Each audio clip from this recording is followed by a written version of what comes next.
కుడి వైపు ఈ భాగంలో నాకు ఒక గడ్డ వచ్చింది. తర్వాత చాలా నొప్పి కలిగించేది.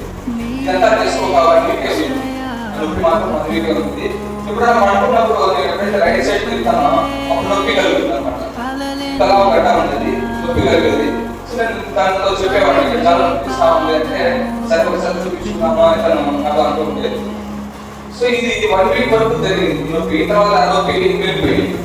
అందుకే 7 days లో నేను ఇప్పుడు వాక్యాన్ని జీవికి వాక్యంతో చెప్పేవాడిని. ఏంటంటే యెషయా 50:5 ప్రకారం నీవు పొందిన దెబ్బల చేత స్వస్థత కలుగుతుంది అనేటువంటి మాట ఇప్పుడు పలికేవాడిని. అదేవిధంగా 1 యోహాను 4:4 చెప్పినట్టు నాలో ఉన్నవాడు లోకంలో ఉన్న వారి కంటే బలవంతుడు. మీరు చిన్నపిల్లలు దేవుని సంబంధులు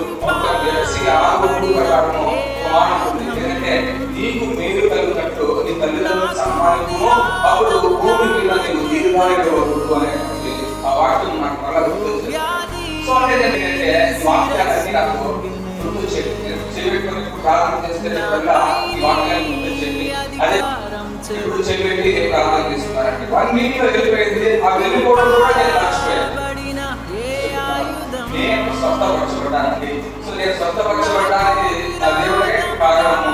సో నాకు క్యాన్సర్ హాస్పిటల్ ఇలాంటి పదాలే రాకుండా నా జీవితంలోకి దేవుడు చేసినటువంటి వేరు పెట్టి దేవుడికి కృతజ్ఞతాస్తుతులు తెలుస్తున్నాను.